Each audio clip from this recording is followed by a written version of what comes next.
Sebelum merancang suatu program kesehatan, penting untuk memahami secara menyeluruh gambaran umum wilayah kerja puskesmas serta kondisi kesehatan masyarakat di dalamnya.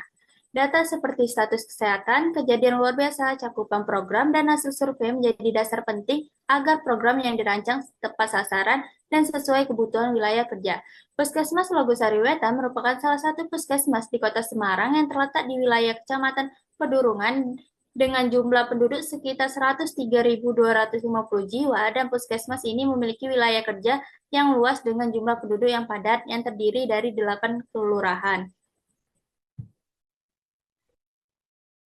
Untuk melakukan perencanaan dan evaluasi kegiatan, langkah awal yang perlu kita lakukan adalah analisis situasi berdasarkan data. Ada dua jenis data yang telah dikumpulkan. Yang pertama, data umum, mencakup data dasar, data wilayah kerja dan fasilitas pelayanan, data sumber daya, mencakup ketenagaan, ketersediaan obat, ketersediaan vaksin IDL, pembiayaan kesehatan, dan keadaan sarana dan prasarana kesehatan. Selanjutnya, data peran serta masyarakat, data penduduk dan sasaran program, dan terakhir adalah data sekolah. Selanjutnya ada data wilayah kerja dan fasilitas pelayanan, di mana mencakup data kesehatan lingkungan wilayah kerja puskesmas, data status kesehatan terdiri dari data kematian, data kunjungan, data 10 penyakit terbanyak, kemudian data kejadian luar biasa, dan data hasil survei. Pelaksanaan kegiatan rencana tahun lalu di Puskesmas Telogosari Wetan ada 5 kegiatan. Pelaksanaan penyediaan sarana air minum hanya tercapai 43,38%, pelaksanaan akses sanitasi yang layak tercapai 100%, pelaksanaan pilar STBM tidak tercapai karena baru melaksanakan pilar pertama, pelaksanaan sanitasi tempat-tempat umum tercapai 95%, dan pelaksanaan pengawasan keamanan pangan tercapai 111%. Untuk lengkapnya tertera pada tabel. Dari hasil identifikasi yang dilakukan, Puskesmas Logosari Wetan menghadapi 3 masalah utama dengan program kesehatan lingkungan. Yang pertama, sebesar 56,6% sarana air minum belum memenuhi standar. 8 kelurahan di wilayah Puskesmas Logosari Wetan belum melaksanakan 4 dari 5 pilar STBM. Sebesar 5% tempat umum di wilayah puskesmas masih ada yang tidak memenuhi standar sanitasi lingkungan. Selanjutnya itu tabel prioritas masalah. Menggunakan metode WSG yang terdiri dari 3 kriteria, urgensi yaitu seberapa mendesak masalah tersebut, seriusnya seberapa serius dampaknya, growth potensi buruk jika tidak ditangani. Metode WSG ini menggunakan skor 5, 1 sampai 5, yang masing-masing kriteria dijumlahkan untuk memperoleh nilai total.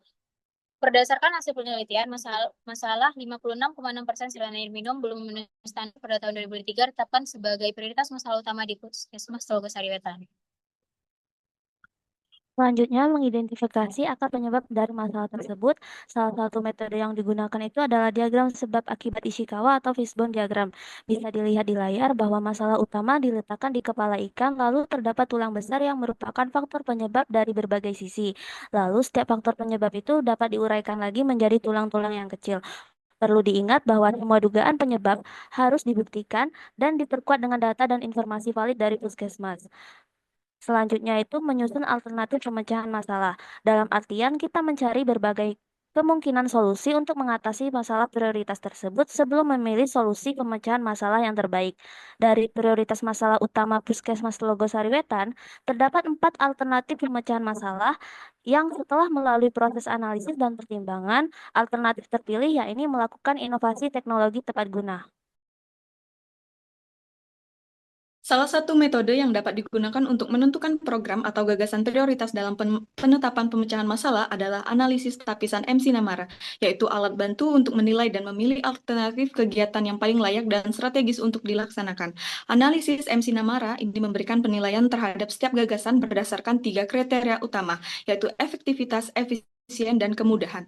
Setiap kriteria dinilai dengan skala angka antara 1 hingga 5, sehingga menghasilkan skor total untuk setiap alternatif yang ada. Dari hasil analisis MC Namara, terdapat 4 gagasan kreatif. Terpilihlah inovasi teknologi tepat guna atau TTG sebagai solusi terbaik untuk masalah utama di Puskesmas Logosari Wetan dengan skor efektivitas 4, efisien 4, dan kemudahan 5. Selanjutnya, setelah dilakukan identifikasi dan penetapan masalah prioritas melalui analisis situasi dan metode USG, ditemukan bahwa permasalahan utama yang dihadapi oleh Puskesmas Logosari Wetan adalah rendahnya kualitas sarana air minum, di mana sebanyak 56,6% sarana air minum tidak memenuhi standar kesehatan lingkungan. Permasalahan ini sangat berpengaruh terhadap kualitas hidup masyarakat. Maka, sebagai tindak lanjut dari identifikasi tersebut, disusunlah usulan kegiatan atau RUK sebagai acuan awal dalam pengembangan program kesehatan lingkungan. RUK ini bertujuan untuk merumuskan kegiatan-kegiatan yang dapat mengatasi masalah tersebut dengan pendekatan inovatif, partisipatif, dan berbasis masyarakat. Langkah penyusunan RUK diawali dengan menentukan upaya kesehatan, kegiatan, tujuan, sasaran, target sasaran, penanggung jawab, kebutuhan sumber daya, mitra kerja, waktu pelaksanaan, kebutuhan anggaran, indikator kinerja, dan sumber biaya. Dalam RUK ini terdapat 3 kegiatan yang kami rancang, yaitu ada kegiatan inovasi sejernih, pendampingan dalam penggunaan TTG, dan monitoring dan evaluasi penggunaan TTG, di mana ketiga kegiatan tersebut saling berkelanjutan dengan kegiatan utamanya yaitu inovasi sejernih atau sistem jernihkan air untuk hidup sehat, yang berupa pengenalan dan penerapan teknologi tepat guna berupa alat filtrasi sederhana untuk menjernihkan air minum. Program ini disasarkan untuk kader kesehatan dari 8 kelurahan dan masyarakat di wilayah kerja Puskesmas Logosari Wetan. Kegiatan ini bertujuan untuk meningkatkan pengetahuan dan keterampilan para kader mengenai pentingnya air minum bersih dan cara penggunaan alatnya melalui pelatihan yang dievaluasi dengan pretest dan posttest. Untuk lebih jelas mengenai kegiatan 1 dan 2 kegiatan lainnya dapat dilihat pada layar yang tertera. RUK ini menjadi dasar dalam menentukan pelaksanaan teknis program yang akan dituangkan lebih lanjut dalam RPK atau Rencana Pelaksanaan Kegiatan. Setelah penyusunan RUK, sebagaimana telah dijelaskan sebelumnya, langkah selanjutnya adalah menyusun RPK atau Rencana Pelaksanaan Kegiatan, yang merupakan perincian teknis dari kegiatan yang telah direncanakan dalam RUK agar dapat berlangsung di lapangan secara terstruktur dan terukur.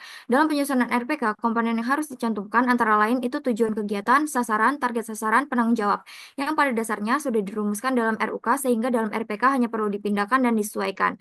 Setelah itu, barulah ditambahkan beberapa elemen tambahan yang lebih operasional, yaitu volume kegiatan, jadwal pelaksanaan, rincian pelaksanaan, lokasi pelaksanaan, dan sumber biaya. Sebagaimana yang ada dalam kegiatan 1, volume kegiatan yang diisi jumlah pelaksanaan kegiatan dalam kurun waktu 1 tahun, jadwal kegiatan ditentukan sesuai waktu pelaksanaan dan dapat dilihat secara lebih rinci pada bagian rundown. Lokasi kegiatan ditentukan berdasarkan wilayah sasaran dan perlu dicantumkan secara spesifik di mana kegiatan dilaksanakan. Sumber biaya telah dijelaskan sebelumnya di bagian RUK sehingga tinggal dipindahkan ke bagian tabel RPK. Untuk 2 kegiatan lainnya dapat dilihat langsung pada layar. Selanjutnya, setelah dilakukan langkah penyusunan rencana pelaksanaan kegiatan atau RPK, kita perlu melaksanakan pembuatan rondon, yang mana rondon adalah daftar urutan acara yang akan dilaksanakan, yang mana ini tuh biasanya mencakup informasi seperti daftar kegiatan, waktu pelaksanaan, durasi, dan pihak yang bertanggung jawab atas masing-masing bagian acara. Rondon sendiri, seperti kegiatan RPK Puskesmas Logosari Wetan telah tertera pada layar pada kegiatan 1, kegiatan 2, kemudian pada kegiatan ketiga.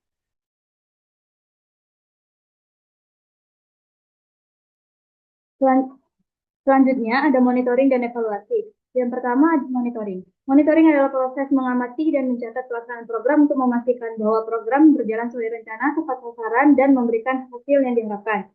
Dalam langkah monitoring terdapat beberapa komponen yang perlu diperhatikan. Yang pertama ada tujuan monitoring. Tujuan ini harus jelas apa yang akan kita amati. Nah, dapat dilihat dalam program kami yang tertera pada layar. Kedua, kelompok sasaran monitoring. Sasaran ini adalah siapa atau apa yang akan diamati. Ketiga, ada waktu dan frekuensi monitoring. Monitoring ini bersifat rutin, jadi dapat dilihat monitoring dilakukan dari kegiatan 1, 2, dan 3.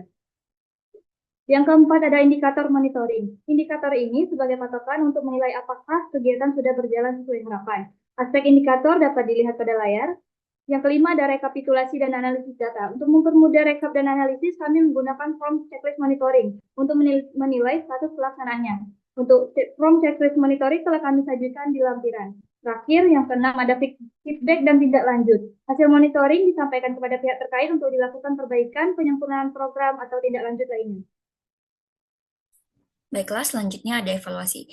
Jadi, evaluasi adalah langkah penting untuk menilai sejauh mana suatu program itu sudah berjalan sesuai rencana, mencapai tujuannya, dan berdampak pada masyarakat. Supaya evaluasi ini berjalan dengan terarah, ada beberapa hal yang perlu disiapkan. Yang pertama, harus ada tujuan evaluasi. Dengan tujuan yang jelas, kita bisa tahu apa yang ingin diukur, apakah program ini efektif, efisien, atau berdampak sesuai harapan. Kedua, harus ditentukan jenis evaluasinya. Jenis evaluasi membantu fokus pada aspek yang ingin dinilai. Misalnya ada beberapa contoh seperti pada di layar. Ketiga, harus ditentukan teknik evaluasinya. Teknik ini adalah metode untuk mengumpulkan data seperti menggunakan kuesioner ataupun wawancara. Keempat, kriteria evaluasi juga harus jelas. Kriteria ini berfungsi sebagai tolak ukur untuk menilai keberhasilan program. Biasanya, kriteria yang sering digunakan meliputi efektivitas ataupun efisiensi. Kemudian, contoh tools yang dapat digunakan saat evaluasi adalah formulir evaluasi. Formulir ini berguna sebagai alat untuk mengumpulkan penilaian dari peserta dan pihak yang terlibat. Isi form biasanya berupa pernyataan-pernyataan yang terkait dengan aspek program. Penilaiannya dalam bentuk angka, misalnya skala 1 sampai dengan 5. Untuk form evaluasi kegiatan di Puskesmas Telogosari Wetan yang kelompok kami buat sudah tertera di lampiran. Selanjutnya, setelah yang disinggung sebelumnya, ada beberapa tools atau alat yang mendukung terhadap perencanaan dan evaluasi kegiatan ini seperti pretest dan post-test kegiatan 1, form checklist keterlaksanaan penggunaan TTD kegiatan kedua, form checklist monitoring dan evaluasi kegiatan ketiga, kebutuhan anggaran, nama penanggung jawab kegiatan, kemudian timeline kegiatan, dan form checklist monitoring serta evaluasi.